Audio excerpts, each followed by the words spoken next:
నేను ఏం లేదండి. నిన్న నైటే నాకు ప్రశాంత్ గారు ఈ సినిమా చూపించారు.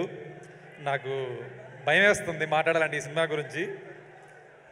యాక్చువల్‌గా నేను ఈ మూవీ స్టోరీ విన్నప్పుడు గానీ, చేసినప్పుడు గానీ ఒక అంచనా ఉంటది. ఈ సినిమా ఇలా ఉంటదని. ఒక మంచి సక్సెస్ సినిమా, హిట్ సినిమా అవుద్దని నేను అంచనా ఏశాను. బట్ సినిమా చూసిన తర్వాత అది ఒక 50 టైమ్స్ ఎక్కువగా ఉందండి. నిన్న నైట్ అంతా నిద్రపోలేదు. అలాగే ఏమండి మేము ఈ జాంబిరెడ్డి తర్వాత ప్రశాంత్ గారు పిలిచి మనం తేజతో ఇంకో సినిమా చేస్తున్నాం అనగానే నేను జాంబిరెడ్డి కన్నా కొంచెం బెటర్ బడ్జెట్ ఉంటుంది అనుకొని వెళ్ళాను. ప్రశాంత్ గారు నాకు ఒక టైటిల్ చూపించారు. ఇదేంటి చదవమన్నారు అంటే హనుమాన్ అనే ఉంది, బట్ చదవమన్నారంటే ఏదో దీంట్లో ఇంకొక ఇంట్రెస్టింగ్ థింక్ ఏదో ఉంటుంది అన్నట్టుగా నేను కొంచెం సేపు ఆలోచించాను. తర్వాత దాన్ని విడదీసి చదవమన్నారు. హనుమాన్ అన్నారు అంటే కొంచెం అర్థం కాలేదు నాకు. హనుమాన్ అంటున్నారు ఏంటి అని అంటే అప్పుడు చెప్పారన్నమాట.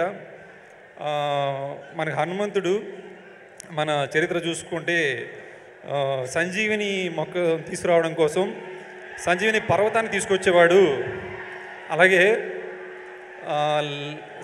సీత కోసం వెళ్ళినప్పుడు లంకా దహనం చేయడానికి లంకను మొత్తం తగలబెట్టేవాడు. ఈ ఇన్స్పిరేషన్తోనే హాలీవుడ్లో సూపర్ మ్యాను, స్పైడర్ మ్యాన్ ఈ సినిమాలన్నీ మన ఇన్స్పిరేషన్తో చేశారు.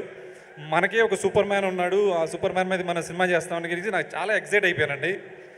తర్వాత వెంటనే తేజ వచ్చాడనమాట. నేను అనుకున్నాను తేజ ఇప్పుడు బాగా కళ్ళు పెంచేసి చాలా బలంగా ఉంటాడు హనుమాన్ సినిమా అనుకున్నాను. జాంబిరెడ్డి కన్నా ఇంకా చాలా సన్నగా అయిపోయాడు.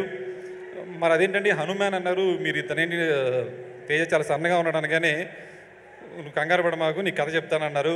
కథ చెప్పారండి. కథ చెప్పగానే నాకు బడ్జెట్ గురించి అడగాలనిపించింది. బట్ ప్రశాంత్ గారిది ఎలా ఉంటుందంటే బడ్జెట్ విషయంలో ఎవరిని ఇబ్బంది పెట్టరు, కానీ ఎక్కడ కాంప్రమైజ్ అవ్వరండి. అంటే ఎవరిని ఇబ్బంది పెట్టకుండా కాంప్రమైజ్ అవ్వకుండా చేయడం అనేది చాలా టఫ్ జాబ్. అది మాకు ప్రశాంత్ గారితో చేయడం అనేది చాలా ఎనర్జీ ఇస్తుంది. అలాగే ఆయన ఒక వర్క్షాప్ లాగా క్రియేట్ చేశారండి. ప్రశాంత్ వర్మ గారిది ఒక వర్క్షాప్ ఉంటుంది. అక్కడ ఒక సైడు రైటింగ్ జరుగుతుంటుంది, ఒక సైడు మా ఆర్ట్ వాళ్ళు మినేచర్స్ తయారు చేస్తుంటారు, అలాగే ఎడిటింగ్ జరుగుతుంటుంది.